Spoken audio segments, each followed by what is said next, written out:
it's one of my favorite pictures that I've ever taken, as far as like for the Suns, because it was organic. Because like Steve just looked over and he pointed at me and made the face, and I'm like, and I snapped and I go, that is awesome.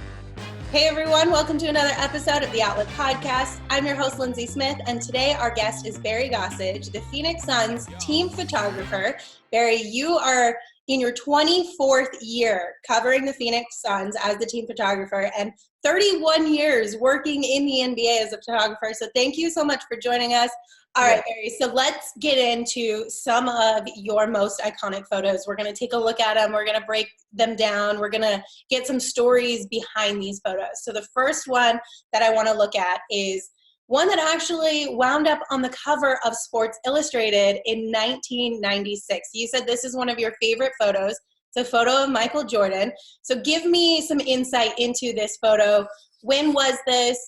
What were you looking for? And did you know when you snapped the picture that it was going to end up on Sports Illustrated? So I was lucky enough to be one of the photographers for that finals. And game one, Bulls won. Game two is when I got that picture.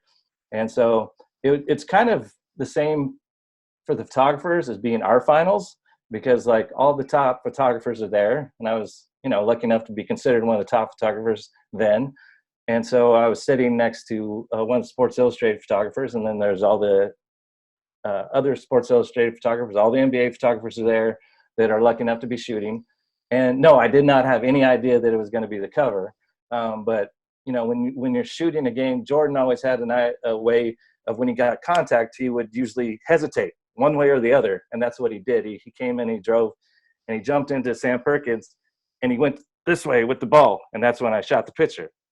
And so he's got a great expression, great face. And I didn't find out it was a cover till it was either game or 3 or 4 in Seattle, and it was the day between.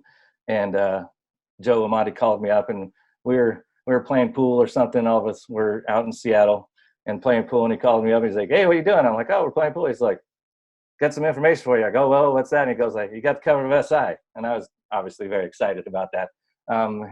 I've had 4 covers, but that was the best one because like I said, it was kind of like our finals for the photographers as well, because we were all there and I was the one that got picked. So it was very cool. That's amazing. All right. So you also have a few other photos of Michael Jordan from that same series.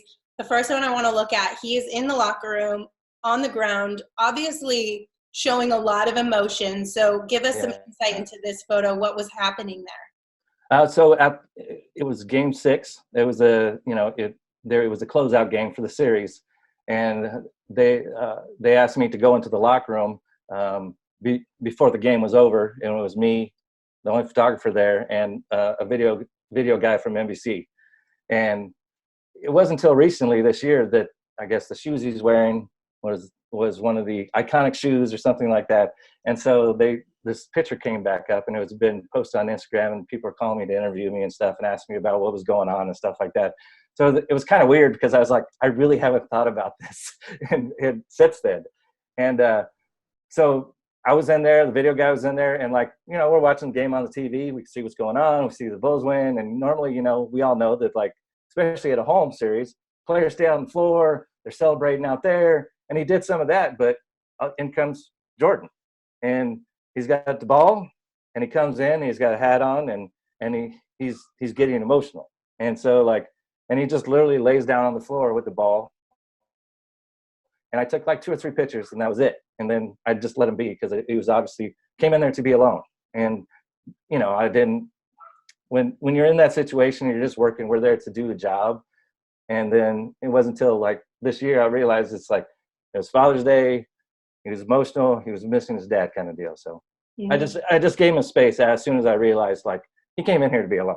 Yeah. He didn't want he wanted to get away from everything and just have a couple moments to himself. What is that like, being in a locker room during a championship celebration? Well, luckily I was the D-backs team photographer when won the 2001 World Series as well.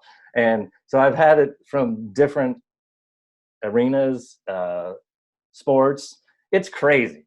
I mean, basically, like all the players, the staff, everybody, they just let loose. And like, that's pretty much what it is. It's like there's champagne being sprayed everywhere, beers, just everybody going crazy, everybody hugging each other, everybody realizing that you won the last game.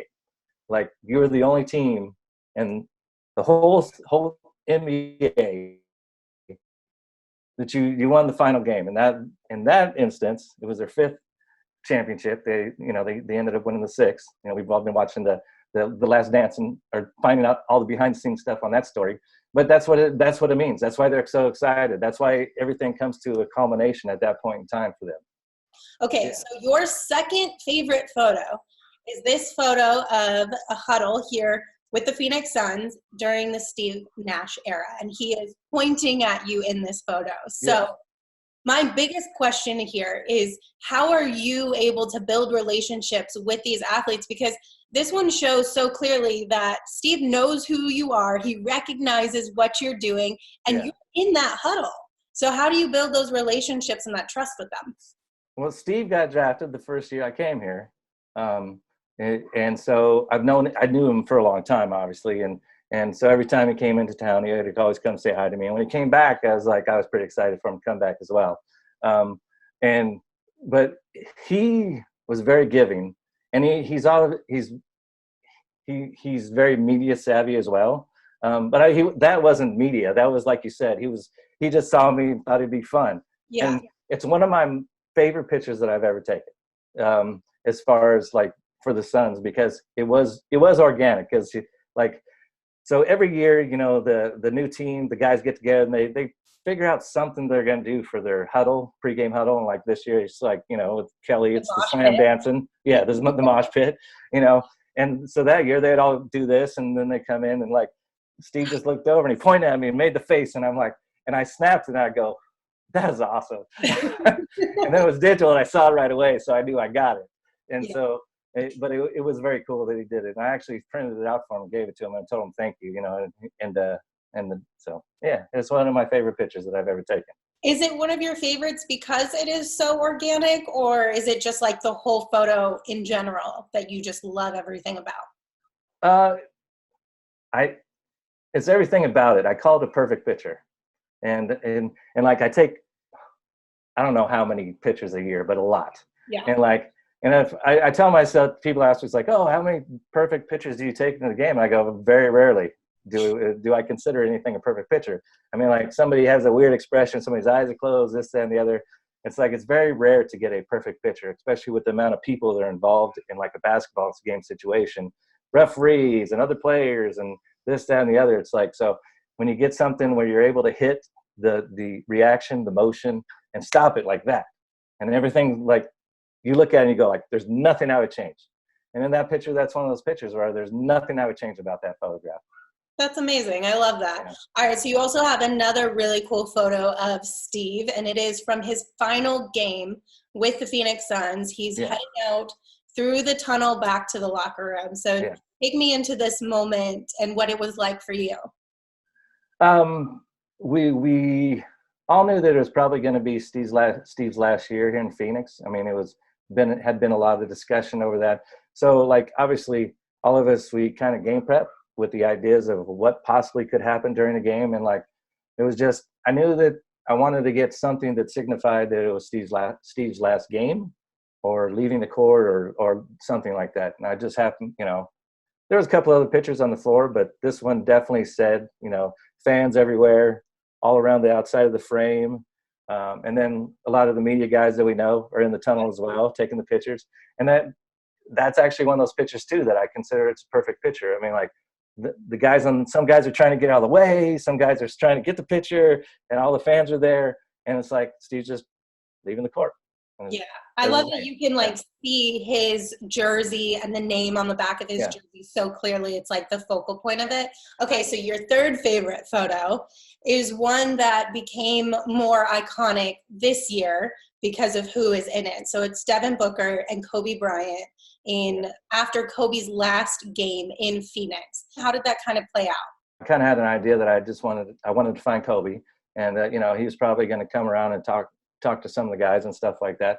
And he did. And then Book came up, and they they talked to each other for probably a good 15, 20 seconds, and then when they backed out, Kobe said something funny, and they both laughed, and that's the picture I got. And the funny thing is, like, so my strobes, I can only shoot one picture every 3 seconds, and I'd shot a picture before that, and my strobes hadn't fully recycled. So when I took it, I didn't get the full exposure on it. And but I got enough, and it's actually turned out better because the lighting's more dramatic on it. Mm-hmm. And it is one of my favorite pictures. So, yeah. And then obviously after this year, it became a little bit more meaningful. And that's the game that Kobe gave, book the shoes, and said, be legendary. Be legendary, yeah. And so that's, it means a lot to book, I'm sure, as well. So yeah, absolutely. I mean, we saw that picture kind of circulate around social media again around the time of Kobe's passing. Yeah. And it's just really cool to be able to have those memories and that special moment that I know meant so much to Devin, for him to be able to have that, and for us to be able to also enjoy that and have a deeper look into it. It's just something that's really cool. And I think that's one of the special parts about your job, is you're capturing these moments that maybe at the time are just normal, everyday kind of moments, but depending on how life kind of works out, they can become completely iconic photos or memories that really, have so much emotion and story behind them, which I think is one of my favorite parts about, video, photography, storytelling, all of those things. Is that something that you also really enjoy about your craft? Oh, most definitely. Yeah. Like I said, with the professional sports, and it doesn't matter what professional sport it is. I mean, like, you never know there's going to be a game played, but you never know the outcome. You don't know if Book's going to go for 70 points. You don't know if somebody on the opposing team is going to have his 8th triple double in a row, or somebody's going to, you never know those kind of things. And so that's the cool thing about it, is like every time we step onto the floor, and every time the players step on the floor, it's something new, it's something different. Even though we've seen it hundreds of times, it's still something different every time. Yeah. So with that, like, what are you looking for then? Like, what have you trained yourself, or did you always have kind of just an eye for capturing moments? Like, when you're covering a game, like, what are you looking for? I follow the ball most of the time, but I do scout, similar to what the coaches do, as far as like players' tendencies and how they play. Like I said, when I shot Jordan on that cover, I'd seen him do that move a lot. And so it's a timing thing as well, like trying to think of a play, like one of the best one was Sean Marion. He had a little hesitation jerk thing that he did. And so when he did that, he'd come underneath and he's done. Yeah. And so it's just kind of like that, just those little tells that, like, and even the defenders know he's going to do it, but he's still able to do it. And that's the cool thing about it. Very cool. All right. Real quick, Barry, we're going to take a break and give a little love to our sponsors. So fans, you may be thinking that during this time of social distancing, you don't have to really be worried about whether or not your child is being bullied or bullying others. But we all know that cyberbullying exists, and it happens through social media. It happens through text messages and emails. And if you want to learn more about how to protect your kids from cyberbullying or yourself, just head on over to muststopbullying.org for a lot of great tips and help. All right, Barry. So speaking of how a photo can tell a story, this next photo encompasses that, in my opinion, because it literally tells the whole story. And that is this Rex Chapman shot. The cool thing about that photo is, like, it was obviously a big shot to tie the game. I believe they went on to win the game. I could be wrong. But what I like about that picture most is the fans in the background, and everybody's standing. Everybody's super engaged in what's going on. But when people see that photo, they know that Rex hit that shot, and that's the cool part about it. Yeah, I love that. It literally has the score and the time, so you can see everything. Like, Rex is in the air, the ball is in the air. I believe David Spade is courtside here too. Yeah, he's standing on the side over there. I like this photo because it is clearly film. So that's one of the biggest differences that I feel like you have experienced throughout your career, because when you started, it was all film. Now it's digital. but I feel like a lot of photographers are playing with film again because the colors in this photo, I feel like you just can't recreate with digital. So what's the biggest difference between shooting film versus digital other than just the speed? You have to know what you're doing. That's the most important thing. You actually have to be a photographer, Right. because there's a difference between happy mistakes and knowing what you're doing as a photographer. There's a lot of photographers out there, but I can do this all the time, every day, 24 hours a day, 7 days a week. I can go into any situation and create an image, figure out what the situation is, put in the particular, the mechanicals in the rules of photography, and make a picture, and be successful at it and be paid to do it. Happy mistakes are like, take a picture and it's a great picture. Can you do it again? And that's the difference between a professional and an amateur. As you can see behind me, I have some cameras back here. Those are all film cameras. I collect film cameras, and I still have all my film cameras that I used when I was starting out in the many years in the NBA. Actually, hold on. This is actually the lens I used when I shot the cover. It's oh, really? Yeah. I bought it brand new. It's an 85 1.2, and it's a manual focus camera. And that's the other thing. It's like you actually had to focus the cameras. It wasn't done automatic or anything like that, and so it was a little bit more difficult. And Yeah, but I can still do it. Yeah. I feel like manual focus would be so hard with game action. I mean, I feel the same way like our videographers who are shooting the game. It's all manual focus.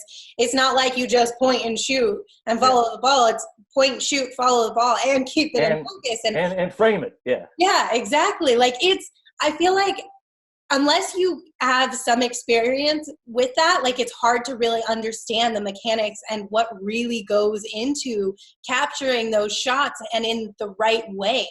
I have so much respect for like you and all of our videographers at the Suns who are able to pull that off, because for me, I'm just like, it would be hard for me to keep somebody just walking at a normal pace, like in focus, let alone these athletes who are going full speed, up, down, left, right, you name it. Like that's incredible. So I think that's why there's such an appreciation for people who were able to shoot basketball back in the day using those film cameras. Another thing that I was curious about is like the development side of it. So now you literally upload almost in real time. We're able to share it on social media, use it on broadcast. But what was that like when you were shooting in film? How long did it take to develop, and like how did that whole thing play out?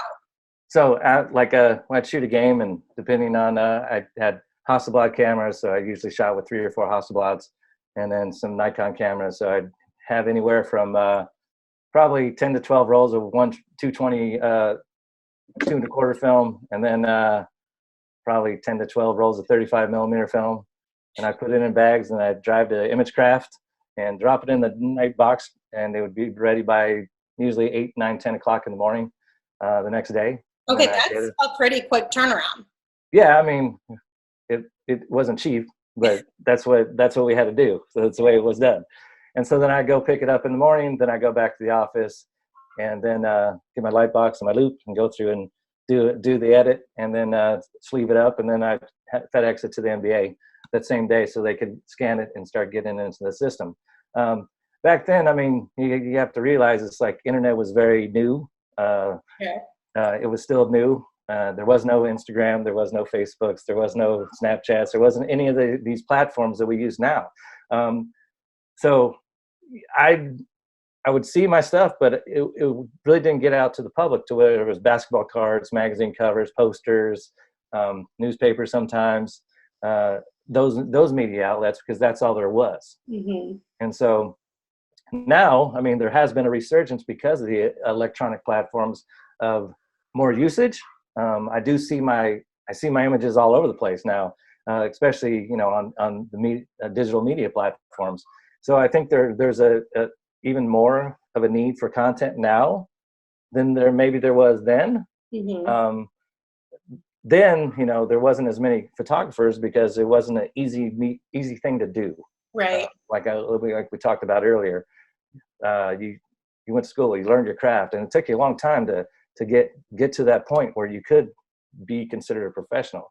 It's a lot shorter time frame now because digital, you're able to analyze your images very quickly, and adjust and move on and do something else.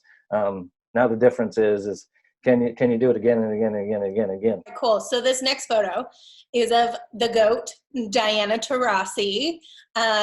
Don't at me. So I believe this was the '07 championship. Is that right? Do you remember? I don't know if it was a championship game. I know it was a playoff game. I don't know if it was a championship game, but she just, I've been lucky enough to shoot every game that she's played here in Phoenix. And I took her first pictures when she was drafted. Me and her have an incredible relationship with each other, as far as, friendship as well. Like every time I see her, she comes up and gives me a big hug. I give her a big hug. She asks me how my kids are doing, and like I've been lucky enough to photograph her whole career in the WNBA. And but she's one of the fiercest competitors, no matter what sport's being played. Facts. She wants to kill you. So I love this photo because it's such, like, you captured such a raw emotion from DT. Yeah. Like when you watch her play, she plays with so much emotion. Yeah. So knowing that, is that something you're looking to capture? Like, obviously this is game action, but it's not action, if you will. It's like afterwards. Like, do you make it a point to try and capture those things more often because they show that side of the story as well? Yeah, but the thing is, it's like those moments don't happen every game. I mean, that's the thing. It's like you're looking for them, but it's more rare than actually like people making shots and stuff like that, because that kind of emotion doesn't come out just because they made a shot. That's because they made a shot to tie a game, win a game, pushing it overtime, winning overtime, that kind of stuff. And so you have to look for it and pay attention to the game going on and be involved in the story of the game at the same time. And so that's the fun part about it, is trying to stay engaged in what's going on with the game and still do your job. Well, I won't keep you much longer, but the last thing I have for you, just give me a little bit of backstory on how you got started in this business and what it's been like for you throughout your career. Well, to start out with, my first game that I shot NBA-wise was, let me see, March 21st, 1989. It was the Lakers versus the Chicago Bulls. Sitting on the floor for the very first time, my first NBA game ever seen when I was 19 years old. And I started working with Andy Bernstein in LA. He's the senior NBA photographer, and he's been around for a very long time, just like me. But he was he's been with him a very, very long time, and he's actually in the Basketball Hall of Fame now. Won the Kurt Gowdy Award, I believe, 2 years ago for the Basketball Hall of Fame as well. And so it was a very interesting experience being down on the floor for the very first time in my life. It was actually the very first NBA game I had seen at that point as well, which was interesting. That's incredible that your first game and you're on the floor capturing that game. Yeah, I mean, I'd seen some MLB baseball games, saw the Angels when I was younger and stuff like that, but never been to an NBA game before ever in my life. And so it was kind of interesting to walk in and just like, okay, this is where I'm going to sit. Okay, this is cool. It was Jordan, obviously, and then Lakers had Magic, Worthy, Kareem. It was just pretty crazy. And I lived in the Southern California area for a very long time at that point in my life.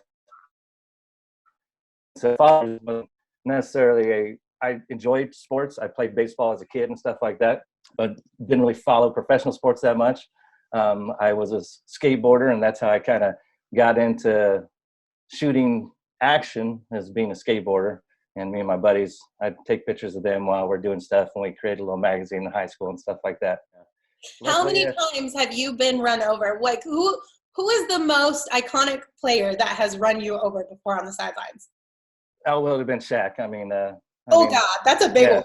Oh yeah, it's not fun when he's coming at you and out of control. The one that played for the Suns recently was PJ Tucker. I mean, he always plays with a lot of vigor and energy, and he goes after the ball like nobody's business, similar to like what Dennis Rodman did. And he ran over. Last year he was here. He ran me over a couple times pretty good. And one time he fell and landed on my camera, and he landed on his hip. And I was actually like, he's laying there. I'm like, PJ, are you okay? And he got up and he was fine. And then when he came out at halftime, I went over to him. I was like, PJ, are you okay, really? And he's like, no, it's fine. And he goes, did I land on you? And I was like, yeah. And he goes, are you okay? And I'm like, yeah, I'm fine. I just want to make sure you're good. Thank you again so much for joining us and giving us a little bit of insight into your world and a world that we all get to enjoy so much. But now we get to know some of the stories behind it. So thank you. I appreciate your time. Thank you very much. I appreciate it. And like we always say when we sign off with the kids and stuff like that, go Suns! Yes, go Suns. And fans, one last quick reminder that muststopbullying.org has a lot of great tips and information to help you understand bullying, how to recognize it, how to prevent it, and so much more. So head on over to muststopbullying.org to check out some tips and information. We'll see you next time.